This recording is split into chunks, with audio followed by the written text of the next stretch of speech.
What's up, everyone? Welcome back for another episode of the Dog Check post-game show. Once again, I'm Matt, joined by the amazing Sean Ifford. Sean, how you doing, bud? Man, I'm way better than I was on Sunday. Yeah, what a difference 4 days makes. I'm way better than Sunday. Sunday was a train wreck. This was actually kind of nice to watch. Yeah, so it's This kind of nice. looked like a real football team, sort of. It did. Sort of being the key word there. Sort of being the key word and it being the operative word, too, because there were still some glaring issues. But you know what? I'll take my W's where I can get them. I'm a Browns fan.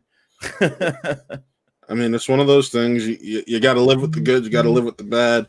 But in the end, all that matters is coming out with that W, which is what the team did. In the end, I don't love that we gave up 30 points to Cincinnati. Oh, neither even though one of those touchdowns was a garbage time touchdown, they were playing what I call the prevent victory defense. Yeah. And I hate to touch on the negative first, but I think for this episode we should, because there wasn't as much negative. There wasn't as much, right? So, playing prevent defense with 4 minutes left, and it wasn't full on prevent, but it was still, defensive backs. Some of them were playing 15 yards off the ball, just giving massive cushions. And the problem with that is that, 20 years ago, that was a great strategy to slow the game down. But today, everybody's so much bigger, stronger, faster. Quarterbacks are just better. And what ends up happening is that you get picked to pieces and you don't really save that much time because people are running out routes, and getting out of bounds. And, a play is taking 8 to 9 seconds off the clock because they're running an efficient 2-minute offense against a prevent defense. You can get down the field in 45 seconds. So playing that prevent style defense with 4 minutes left on the clock, I don't like it. I don't like my safeties, 20 yards off the ball with 4.5 minutes left. I don't like that. That bothers me schematically. And it goes against my own personal principles for how defense should be played. Yeah. To me today, the tackling was horrific. Oh, we were talking all game about that. So many missed tackles. So many missed tackles. The open field tackling was so bad. It was so bad. I mean, we were just whiffing on sacks. Yeah. Javier Thomas had that one there. He just went right past him and turned into a first down. If I remember correctly, it was one of the fourth down plays also. Yeah, I'm sorry. This is not it's not like the quarterback you're trying to sack, is a Ben Roethlisberger type. Super shifty guy, right? Like don't get me wrong. He's not like a statue back there. He's not Tom Brady back there. He's not Peyton Manning back there. Those dudes are statues. Those dudes look like their feet are in quicksand. But you're not playing a Lamar Jackson. You shouldn't whiff that bad on sacks. You can't afford to whiff that bad on sacks against good teams. Luckily, this week it happened against a bad team, and you can overcome it against a bad team.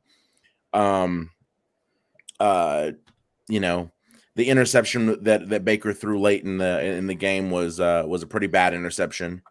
He just flat out didn't see a DB. You're right there. The safety who had the free zone just to move out, and because for a second there, it did look like that was going to be Harrison Bryant's first touchdown.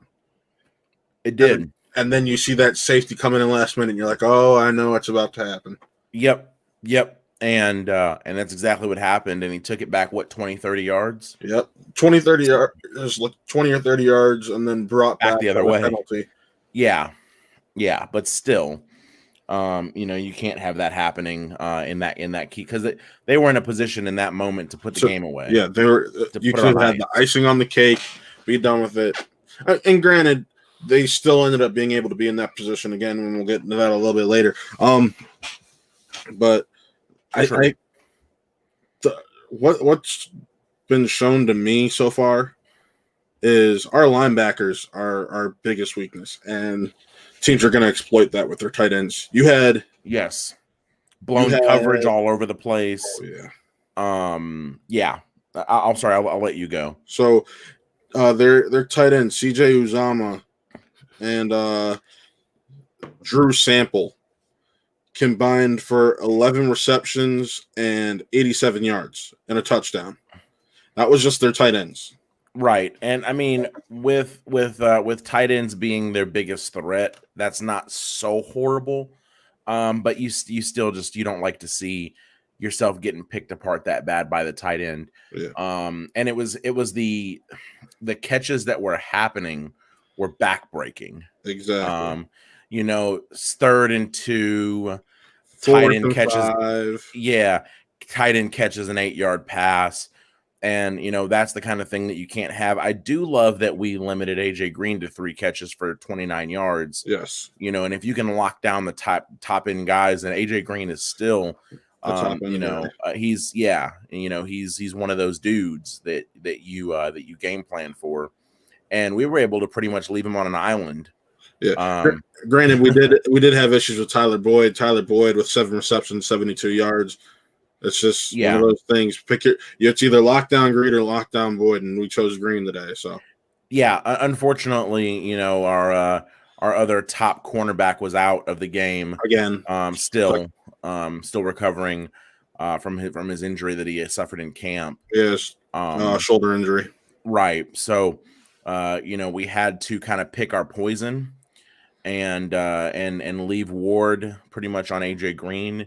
And force Boyd to try to beat us through as a receiver. And I think that was the right choice, because Boyd to me isn't a big game threat like AJ Green can be. AJ Green can get you one big play and it can change the entire momentum of the game. I don't care that he missed all of last season. It's his history shows respect him.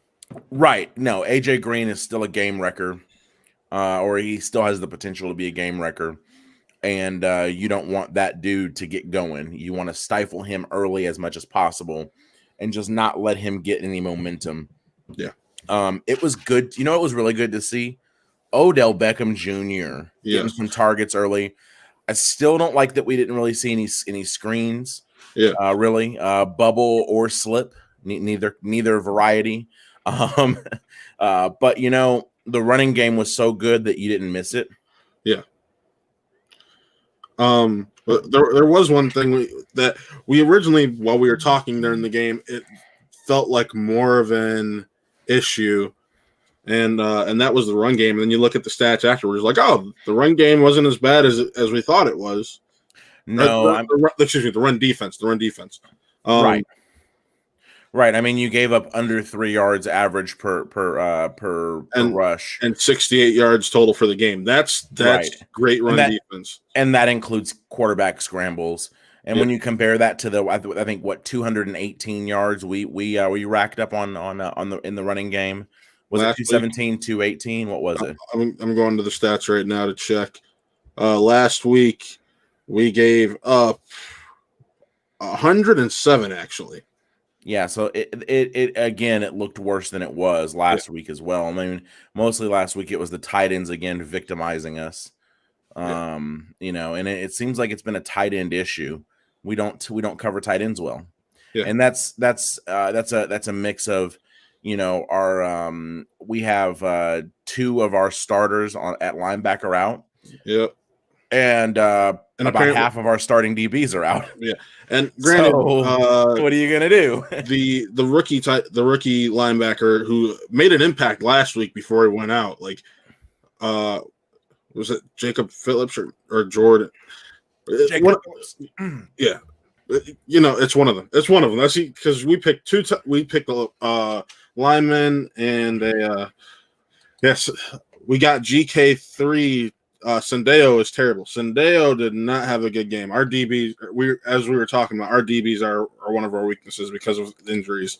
Because if I remember correctly, but you know what? If Sendeo is if Sendejo comes in situations like, sorry, some of that No, cider went down the wrong tube.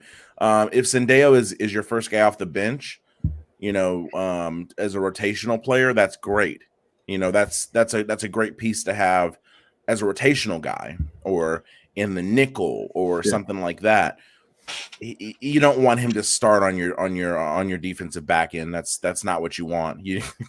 He's not that kind of cat. He just isn't. Not anymore. Maybe he was at some point, but I know something both Sean and I talked about when we made the Harrison trade is eventually we see the future safety position being Harrison with Grant Delpit. Or right. I'm kind of curious, where's Sheldrick Redwine been? Because apparently someone who had such a great camp, we haven't seen the lick of him.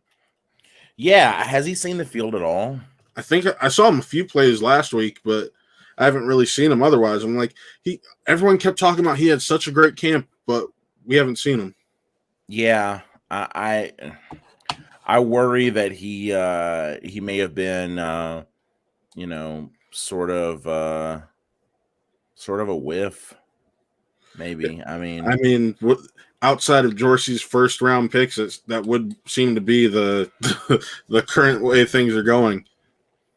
Yeah, it seems. I mean, at least he seems to have hit on his first rounders, and honestly, if you add a couple blue chips in the first round, second round of every draft, you're going to be a good football team before too long. That's how that works, even if you're picking, even if you're picking 15 and 45, before too long, if you hit on those two picks, that'll turn around your team. And he had a massive hit on Chubb. Yes, I mean that dude. Yeah. GK3 also asked, what about Harrison? That's what we were just talking about. I think right now what we're seeing with Harrison is I think he'll have a bigger part in the team going forward. Right now you're just trying to get him used to getting acclimated. I don't know how many plays he was actually a part of this week, but he had 2 tackles. Yeah, he was on the field a good bit, actually. Yeah. But I know last week Sunday he was only in the field for 3 plays. So it's all about getting him acclimated, and maybe in the next few weeks he takes over for Sendejo. Yeah, I mean, and you're not going to see a ton of a guy that you trade for on like 3 days before the opening game, something like that. It was a couple days. It was like 5 days before cut day. Right. So when you and cut down day, because of how weird the off season was, I mean, the week before the first game. Yeah. So, he hasn't had much time. Nobody's had much time, and so these teams that have been together that aren't bringing in new systems, that aren't bringing in, new coaches all over the place, they're going to have an advantage early on in the season. And we saw that last week versus the Ravens. Yeah. We saw a team that was polished, that was good already. Right. And then, just another year to gel. They didn't need the didn't need the off season so bad. Yeah. Whereas when you're implementing a bunch of new processes, you need time to gel. Yeah. We didn't have that. No, I think that's pretty much all the one of the negatives we didn't cover. The return, 2 of the negatives we didn't cover, because this is really all we have. Special teams. Just special teams. And before we get to special teams, I want to talk about the fact that we allowed the Bengals to go 5 for 5 on 4th downs. Yeah, that's a problem. That's a huge problem. Bengals 5 for 5 on 4th downs. Yeah, and I don't know if it was just schemed up really well, but I know we missed a lot of tackles. Yeah, it was. We just flat out whiffed. I don't know. I know that when we get Mac Wilson back, that'll be a big boost. Yeah, defensively, as far as our tackling goes, that'll matter, right? And when we get back, let's see here. So Ward's stats. So AJ Green's final stat line was 3 catches for 27 yards. Yeah. Which is, I mean, that's a great place to be. I think we were talking about that a few minutes ago here. Yeah.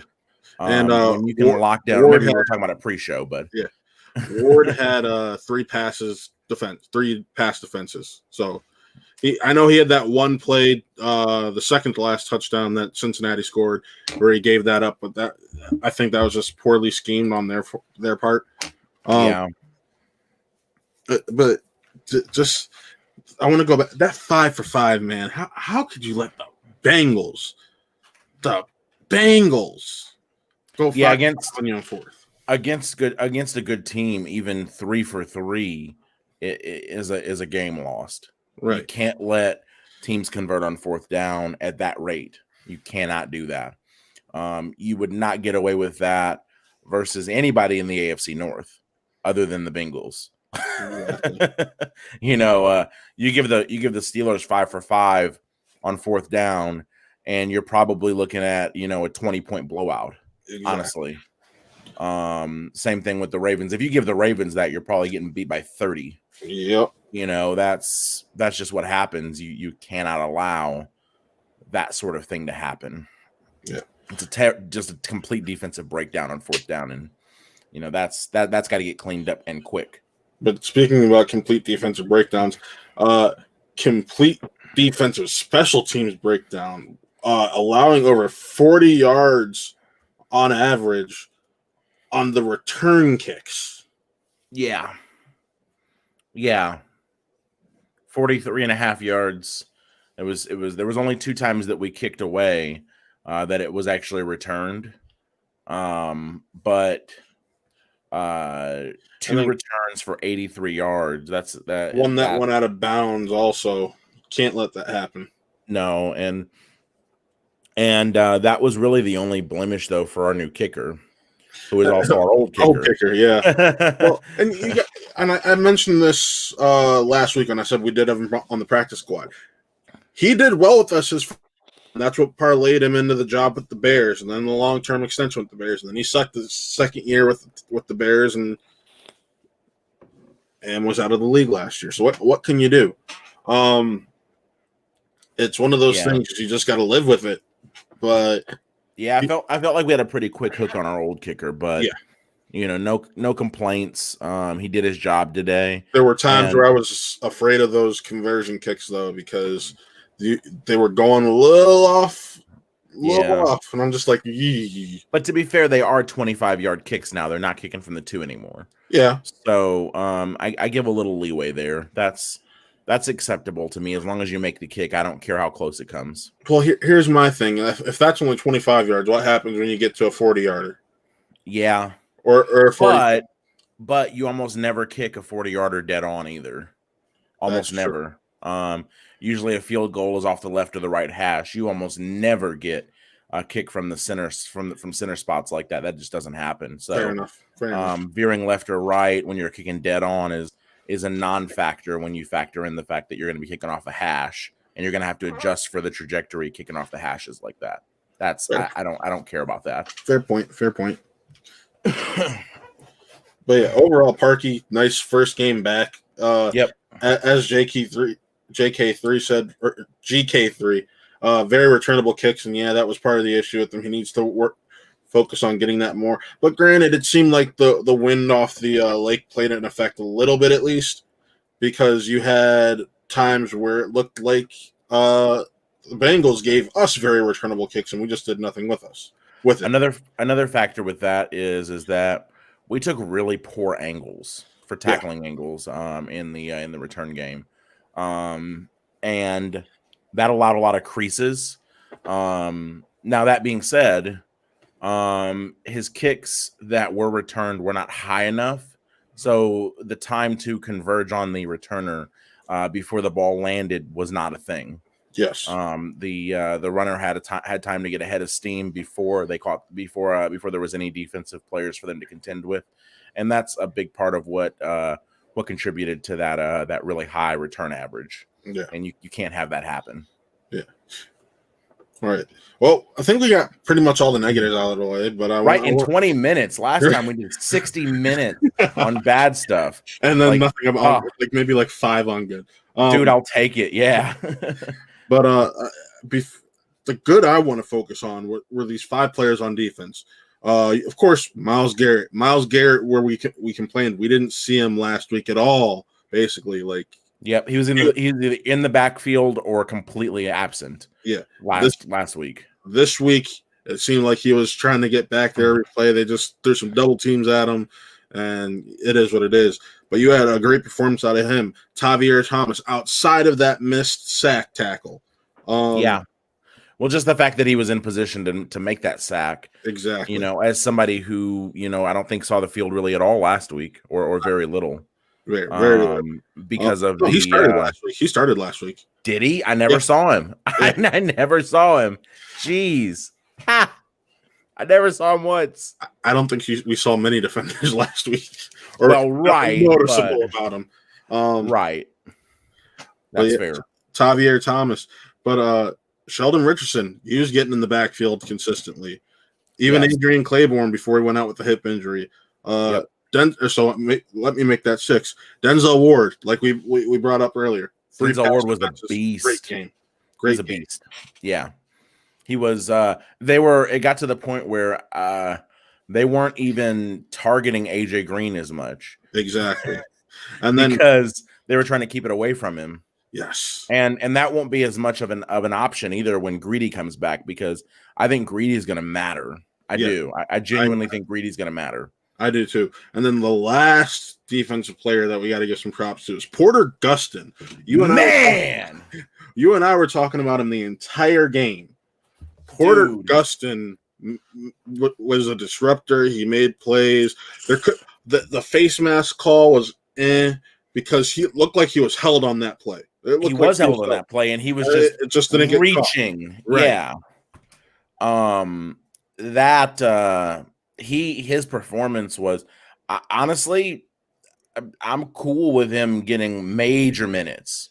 Right. Major minutes. I mean, I know that when we get back, I'm having a hard time calling his name. Who is he in for right now? I'm having a moment. He had more minutes this week because of Vernon being out. Right, Olivier Vernon. But when Olivier Vernon, when Olivier Vernon comes back, I'm cool with them having a pretty much 50-50 split of time, because honestly, to me, he looked like he was more effective than Vernon. White chocolate. Yeah, he did. White chocolate. No, I know one thing. His game was sweet. That's it. I gotta agree there, because Vernon seems to be a glass man now. Yeah, I'm. Isn't he the one that we didn't we restructure his contract so that he can leave as a free agent? Yeah, I'm cool with that. He was already a free agent this year. We got him to take some money out of his contract. He took less money. Yeah, I'd be happy if we were looking defensive end in the draft this year, honestly. Yeah, defensive end or linebacker. That's where I would be. Yeah. Well, I think that we have the linebackers. Besides, I mean, there's usually only one linebacker worth taking in the first round, anyways. In a given draft, usually. Usually you get your really good ones second, third round. Those dudes end up making an impact usually. And if you look at most of the good linebackers, the lion's share of them come out of the second, third round. Yeah. Most of the ones that get picked in the first round end up busting. Honestly, that's just a very bustable position in the first round. Yeah. For some reason, it seems like. So, yeah, I would honestly agree there, because I felt like when Claiborne was in, we were getting more pressure out of him than we were with Vernon. So, no disagreements here. I have no desire to resign Olivier Vernon. And unless he's really cheap, and then we can use him as a rotational guy. Yeah, but he isn't going to be really cheap. That's just probably. I mean, his name is going to command money, which is ridiculous because his play he plays like a $4 to $5 million a year guy. Yep. And he's getting paid upwards of 10, even with the cutback. So I don't want him from like 15 to 13. So yeah, I don't want him at anywhere near the money he's making this year. Yeah. If we can pay him $5, I'll take him with no signing bonus. That's petty. And no guaranteed money either. That's petty. King petty over here. You know they always say you can't make the club in the tub. The dude's always hurt. He's always hurt, and even when he's playing, his impact is minimal. Yeah. Like, I'm good. For the money he commands, I'm real good. I would be mad if they paid him $10 million a year. And just to think, they almost didn't because they were going after Clowney, and if they had gotten Clowney, they would have cut him. It's just one of those things. That would have been fine with me because I feel like at least Clowney is going to be a run stopper. Yeah, if nothing else. You know, Clowney, at least, like, when he doesn't get to the quarterback, he stops the run. And I don't feel like we blow up enough running plays in the backfield. You know, we don't get enough. We aren't letting them gash us anymore, which is really nice because, right. I mean, I'm used to the Browns getting gashed in the running game, and I'm not kidding. I know you aren't. I'm just over here laughing. Like, I mean, wrong. If we can keep them averaging 3 yards a carry, I mean, I'm cool with that. But we're not getting any negative plays in the running game, hardly at all. You know, maybe one a game, and that doesn't cut it for me. Sometimes I need running backs to go backwards, at least some of the time. I mean, we got a couple plays like that, so you got to give him props where he can. Yeah. I don't think I saw any of that this game, though. I mean, everybody was pretty much stopped 1-2 yards. There may have been one negative running play, maybe one. Yeah. See, going back to running, he actually wasn't a part of the OBJ trade. He was a separate trade to the same team days before the OBJ trade happened. Yep. So, that's 100% correct. We traded Zeitler for him. We traded Kevin Zeitler for him, which has turned out to be a horrible trade. Yes, that has turned out to be one of the worst trades ever. Yes, because Zeitler is still playing well. Yes, quite well. And Olivier Vernon spends all his time on the trainer's table. Yeah, that's where he lives. We're gonna build him like a little house on the training table, so that he can just live there. That way, when the game is over, he can just go back home to the training table. The OBJ trade happened just a few days later, and because it was to the same team after the fact, they just bundled it all up as one trade in the paperwork, right? But the trade, the terms were already agreed on. Yeah. So I mean, I still don't. I don't hate the trade for OBJ. Still, I still think that can. I still think that can end up working out well. Now let's get to that because it seems like Baker has a tendency to show up with OBJ on the Thursday night games. Yeah, it does. Yeah, and you know what though? If that's the only time he's going to show up, trade OBJ. For picks. Well, no, tomorrow. Here's nothing. I'm saying that's the only time Baker seems to have chemistry with him. Yeah, I know. I'm agreeing with you, but I'm just saying if Thursday nights are the only time they're going to have that chemistry, trade him tomorrow for a second and a fifth. Like you made that sound like it was OBJ's fault. I'm like, wait, what? No, I'm not blaming it on anybody, but at the same time. You know, they were showing it during the broadcast. They were showing it as a graphic. You know, Baker's passer rating actually dropped with the addition of OBJ because of the forced passes to him. Yeah. You know, throws that should have never been made because you're trying to feed your star. Yeah. You know, I don't even want that kind of dude if that's the decisions you're going to make. I don't even want that kind of dude on the team. Or we can look elsewhere at quarterback if that's what it's going to be. If he can't block out the noise well enough to, you know, just throw to the open guy.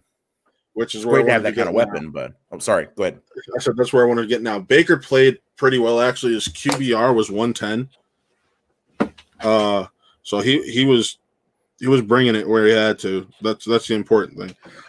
Like we called for last week, less than 30 passes. He threw 23 this week. Yeah. We said that range is where he needs to be, and guess what? Look what happened.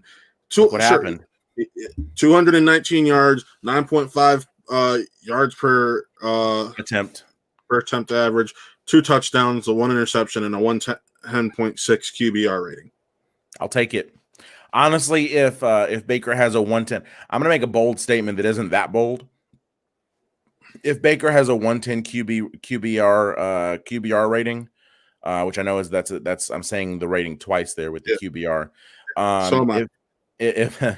If OBJ has averages 110 as a QBR, the Browns are a Super Bowl team this year.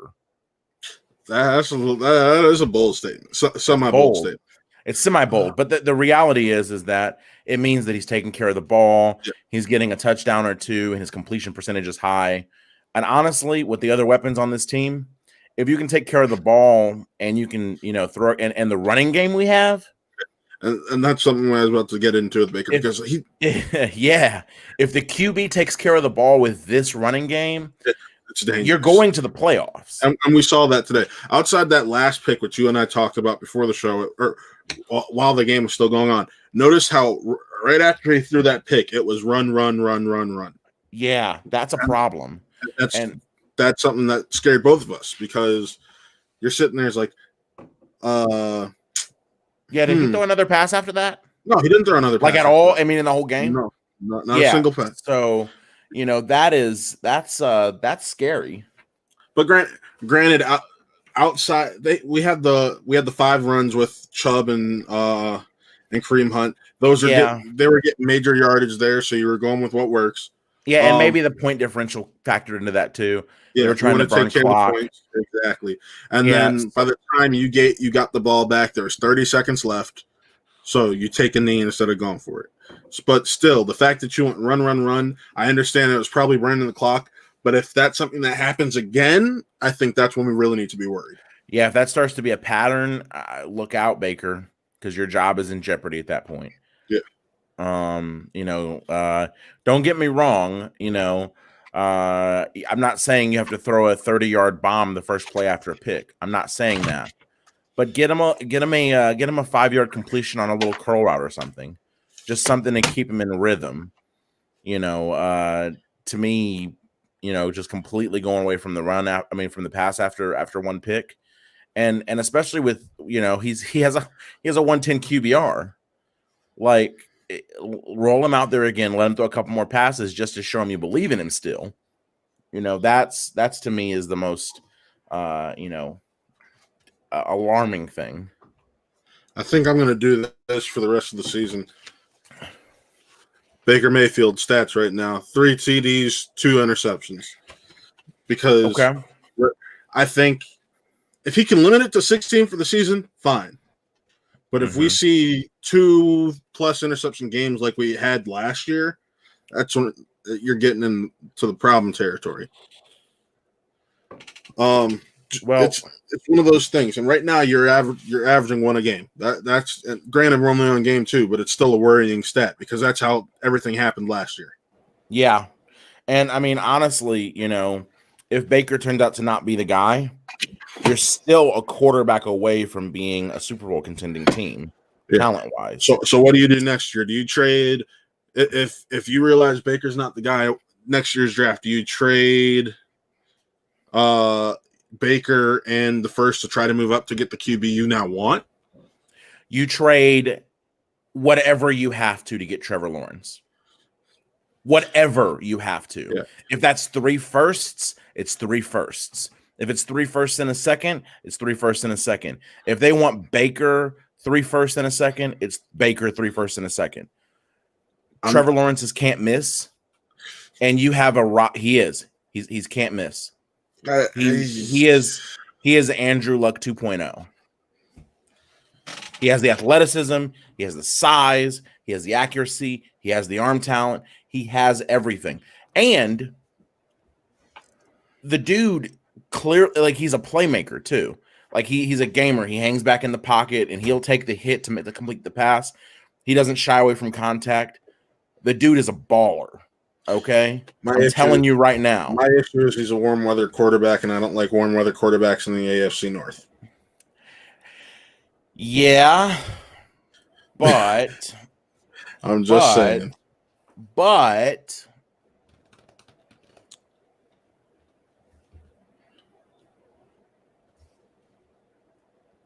But I'm getting there. Okay. But there's other quarterbacks that you can point to very clearly. I mean, Lamar Jackson went to Louisville. Yeah, but Louisville's in Kentucky. That's not warm weather. It's warmer than here, man. That's Southern Ohio weather. Which is very comparable to that Baltimore, Maryland weather. But didn't he play in a dome there? No, they don't play in a dome there. I could have sworn they had a dome there. Okay, I'm sorry.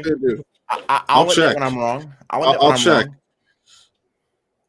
I'll take it if I'm wrong. I'll take it. I'll take it on the chin, man. No, I'm actually checking because they don't play in a dome.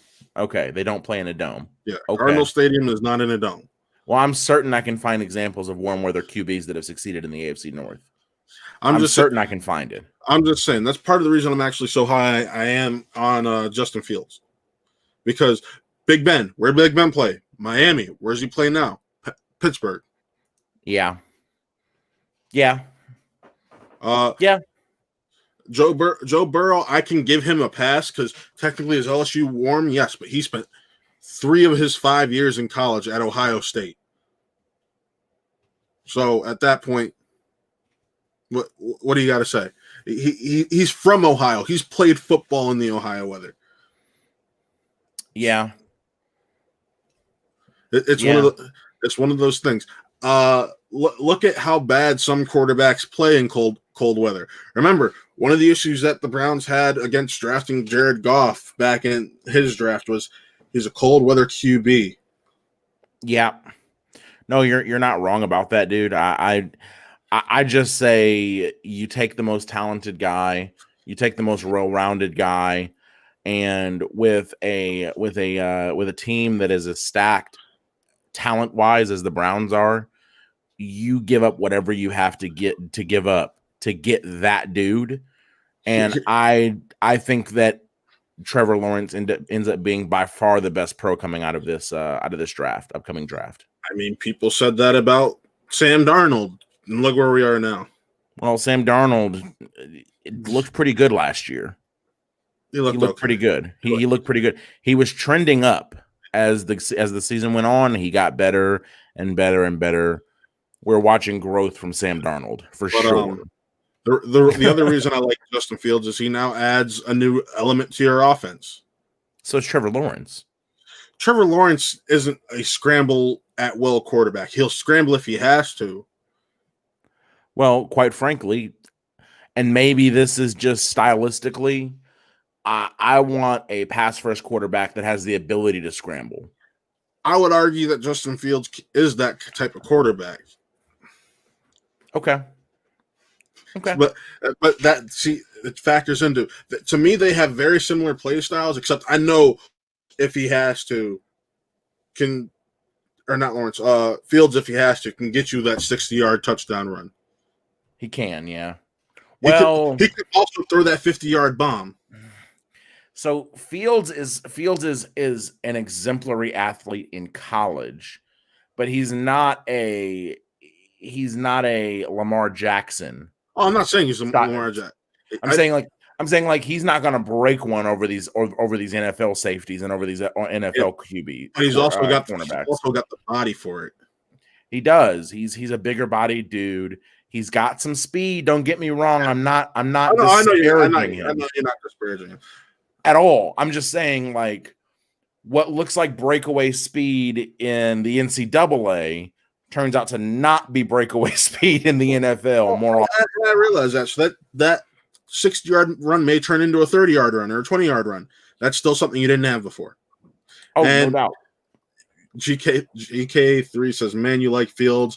I'll have to give him a second look. You'll be able to because the Big Ten comes back October 20. Yes. I like Fields too, but for me, Fields is that second guy. Yeah. He would be my second target. I want Trevor. I would want Trevor Lawrence. I have more faith in our climate. I have more faith in the guy who's played in a similar type climate. That's all I'm saying, and that's why I'm putting more stock in the Fields. That's fair. But granted, granted, we have 14 weeks left in the season, and we are already talking possible future quarterbacks, and we don't know how Baker's going to perform. So we should probably stop this. And also, Baker had a good game today, so we should really stop this. Yeah. So, Baker, you're not watching, but if you are, my bad. But don't come for me. Like, my bad. But let's talk about the two-headed monster, or you could argue three-headed monster when it comes to the run game, because Andy Janovich being that blocker, and then being the blocker he is, and then you have the two running backs just being the studs that they are. Janovich was a bone rattler today. Mm-hmm. I mean, he was a bully. Hey, Sean, he was pancaking people. Was he worth that 7th-round pick? Yes. Exactly. That's if all he that keeps matters. this up. If he keeps it, and granted, this is a Dante Whitner jersey, but it's Janovich's number. You mean Dante Hittner? What happened to him? Is he playing still? No, he retired. His cousin is my barber, so okay. But yeah, it's just one of those things. He's got to continue the good play. This is why we got him. This is why we wanted him. Yep. It's just one of those things, and you can see how he opens up the run game. A positive I got to give, because I forgot about this and we talked about it during game, was Chris Hubbard actually looked like a real lineman. He did. He didn't look like a turnstile like he did for the past 2 seasons. He looked like a real NFL lineman. To be fair, he looked like a turnstile next to subpar offensive linemen next to him. See, when you put somebody who is, and this is the argument that I made during the game, to me, Chris Hubbard is an average offensive lineman. He's an average dude. But when you put him next to players that are also good to average or above average, then he looks like a really solid piece. Hey, when Sean, you put, you got to remember something. I'm listening. He was standing next to the same guy. That was a revolving door between him and Eric Kush last year. Right, but you don't have Eric Kush on the line anymore either. Well, no, my point is Wyatt Teller and Eric Kush were going back and forth. Gotcha. Well, he looked better too. But they said Wyatt Teller put the work in to get better this year. So Wyatt Teller looked a lot better. Wyatt Teller looked a lot better. Yeah, but Kush looked bad and played bad last year. He was out of position a lot. He missed a lot of blocking assignments. He was bad last year. But Hubbard looked like a competent starting lineman, and that's what's important, especially when you have this Pro Bowl tackle you just signed, where you're like, oh no, he rolled his ankle and is injured. What are we gonna do? They're gonna destroy us on that side. And nope, Hubbard held his own. I was so afraid when I heard Chris Hubbard was starting. I was like, oh no, Baker's not gonna have any time to throw. We're so screwed. He had time today. He had time. Granted, Cincinnati's pass rush was missing 2 of its best pass rushers, and is nothing special with their best pass rushers. Yeah. They're okay. They get okay pressure with their when they're fully tooled up. They get okay pressure, and missing 2 guys that are 2 of their major guys. Nah, this ain't it. It's not it. And GK3 says Taylor did look good. Bad penalty that wasn't deserved. Yes. You could argue it was, because when they even broke it down in the replay, and that he cracked him when he wasn't supposed to. It's a call that could have gone either way. It was a light shove that was exaggerated LeBron James style. True. The dude fell down and slid across the field. The arms barely got extended. It was ticky-tack at best. Fair enough. By the book, it was a legitimate call. Yeah. But you could call that on every play. Yeah. Like that particular penalty and that particular being committed in that particular way, you could literally call that on every running play ever for the rest of time. Yes. It's never not committed. And so for that to get called there, now let's talk about this run game, because man, oh man, that run game is a definition of perfection. Man, that run game is the best duo in the NFL, and that it showed tonight. When you have one runner going for 124 and the other one going for 86. One averaging 5.6 yards per carry and the other averaging 8.6 yards. Like, what the hell? And they were catching the ball out of the backfield, too. Yeah. I mean, Hunt had a touchdown. Hunt had two catches for one touchdown. Chubb had one reception for 9 yards. Like, you can't argue with those. No. Granted, and they caught the passes they were targeted for. So that's the other good thing. Yeah, so you don't want your running backs dropping the ball at all. Hey, I'll take it. I mean, I still don't like that we're not getting them involved in the screen game because we don't have a screen game. Yeah.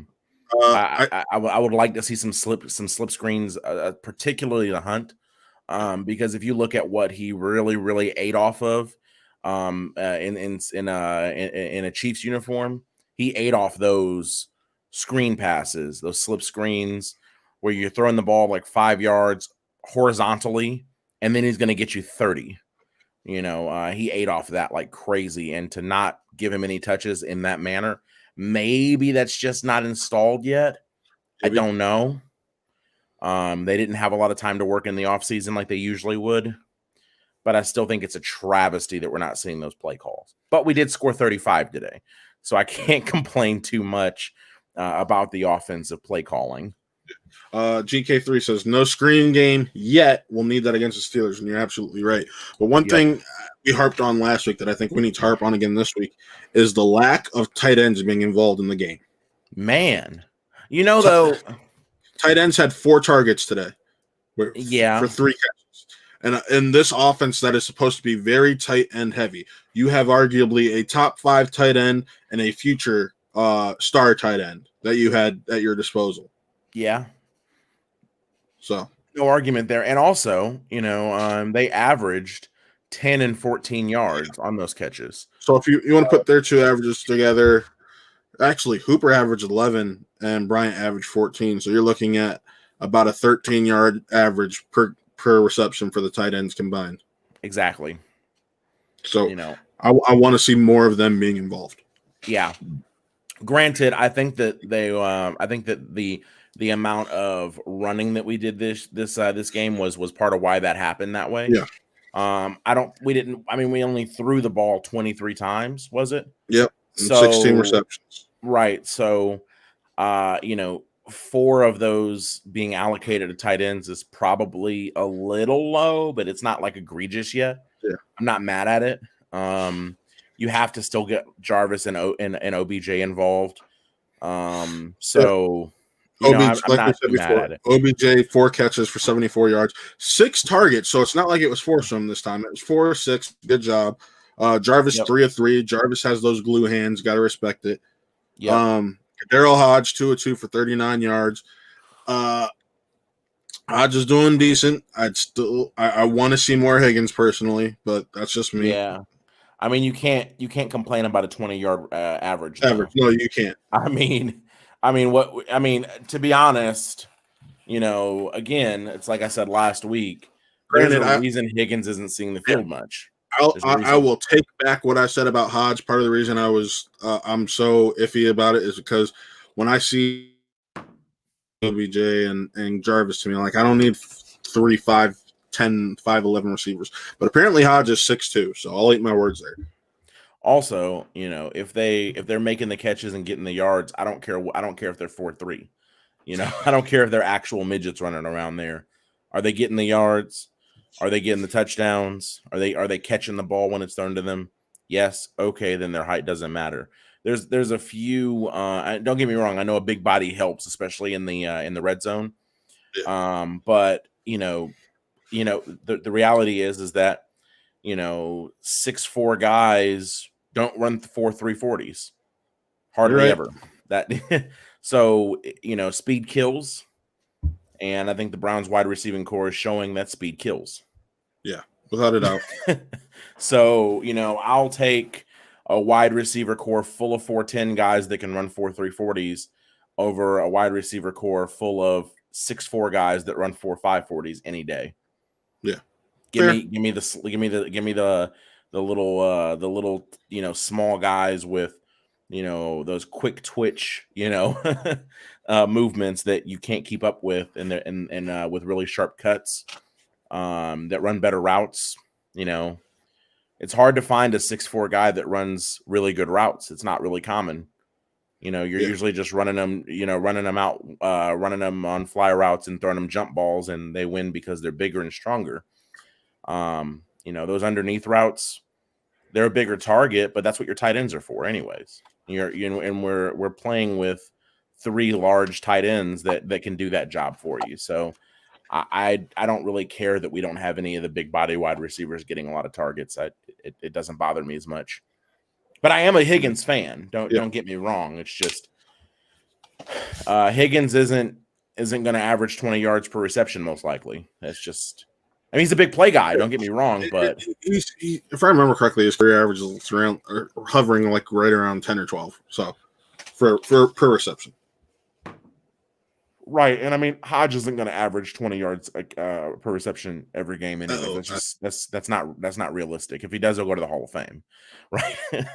Right. But are you still there, man? Yeah, I'm here. Up there for a second. Yeah, I'm here. Okay, cool. But yeah, I mean Hodge is not gonna get you 2 for 39 every game. That's not going to be his reality forever. I mean, obviously. Yeah. But before we head out, I do want to talk about our next opponent, the Washington Redskins. It's a very winnable game.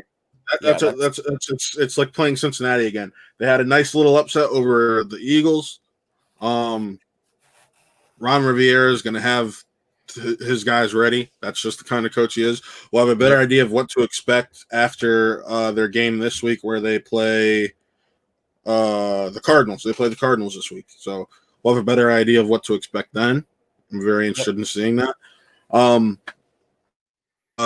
I know you have to worry about their front line on defense. Their front line is killer, and it's just one of those things. Especially they already had a stout defensive line. You just added Chase Young.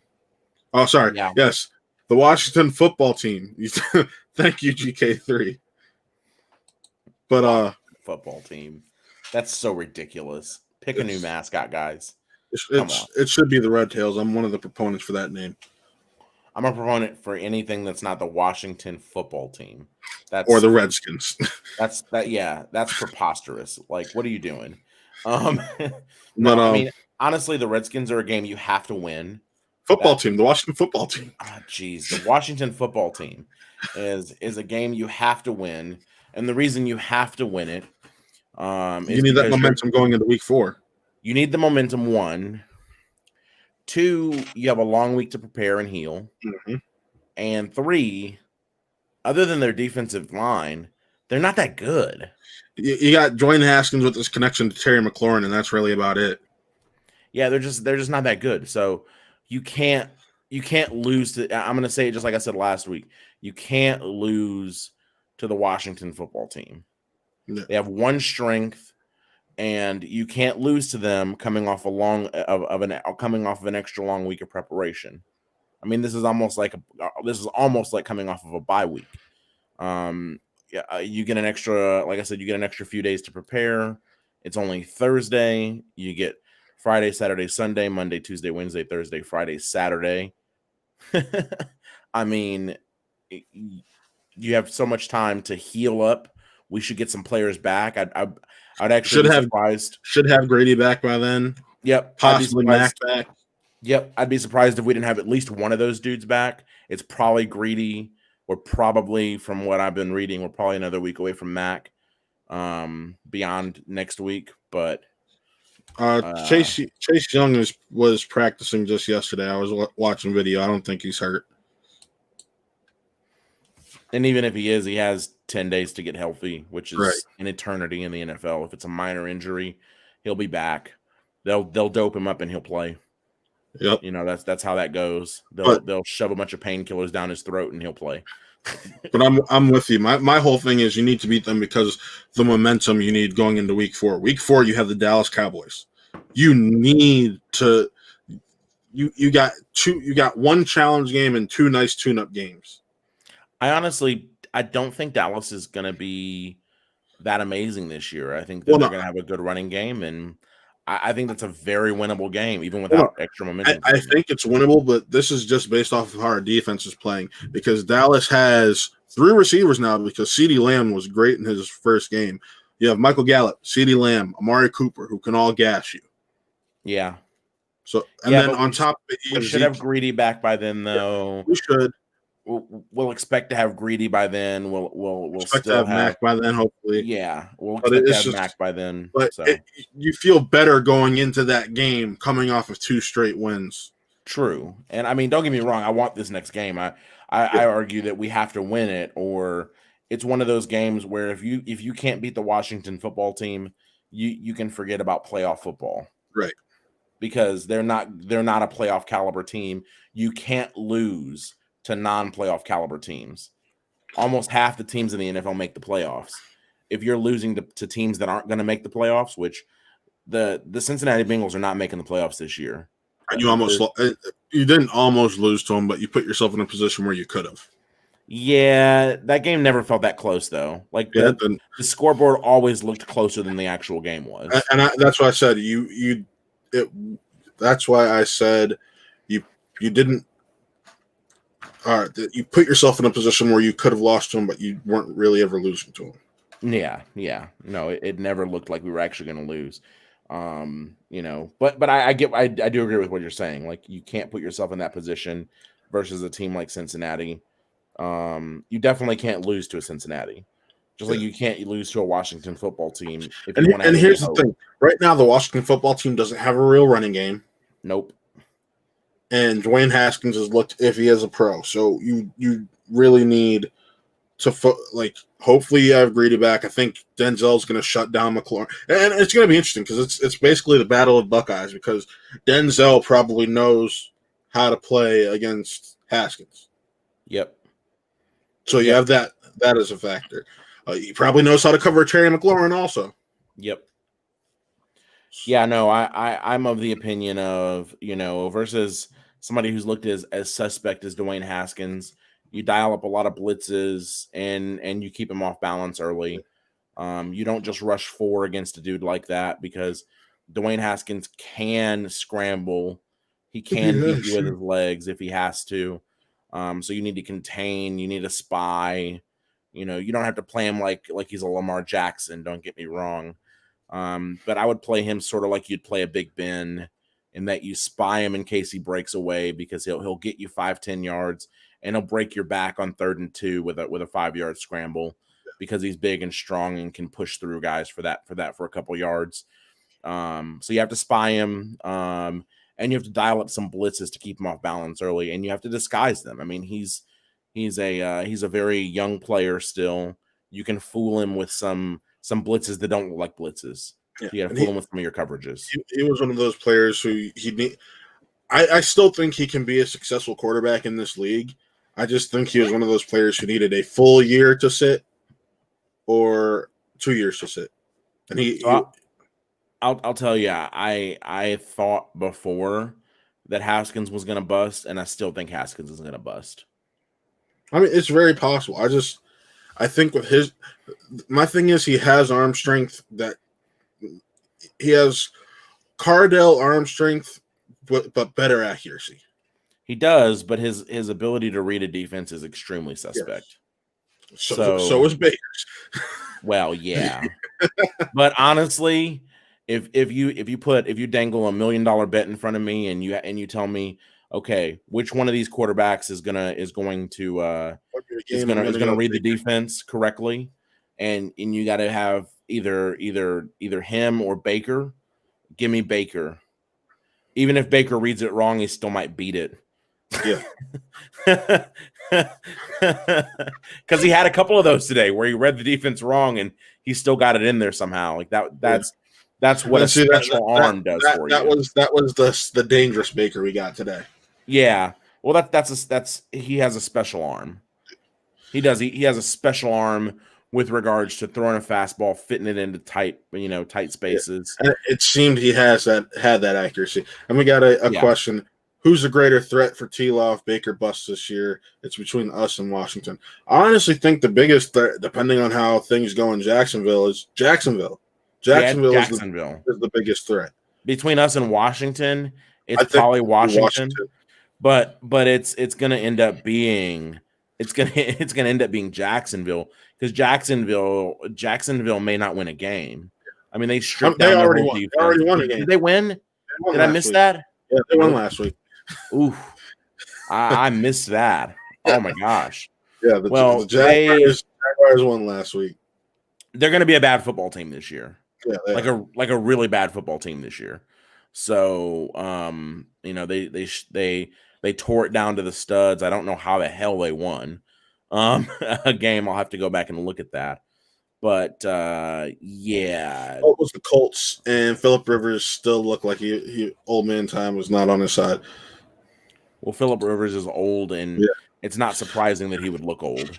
And the thing, yes, they do like Gardner Minshew. The issue with Minshew, though, is he doesn't have an arm.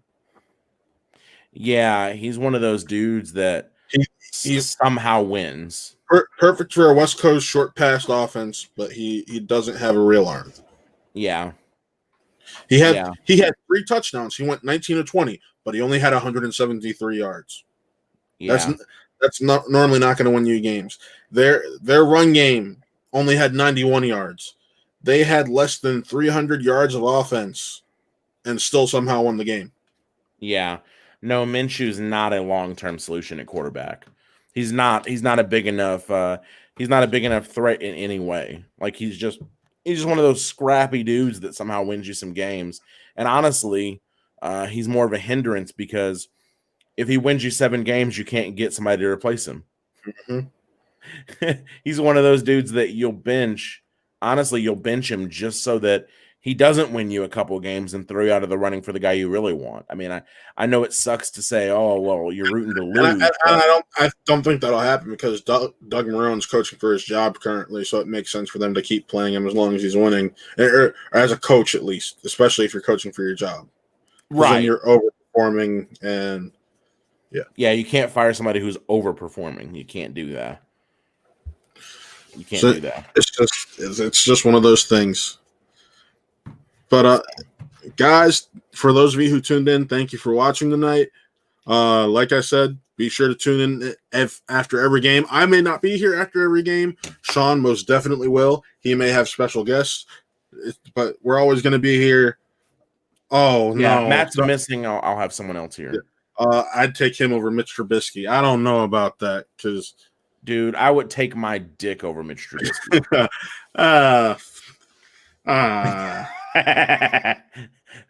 Mitchie boy is terrible. He's terrible. He played all right last week. Dude, he's not a good quarterback. I didn't say he was a good quarterback. I just said he played all right last week. Yeah, I mean, you can have a good game. I mean, Derek Anderson had some good games. Oh, I mean, come on, dude. Like even Colt McCoy had a couple of good games. Yeah, I know. But guys, Denzel had a good game. We get it.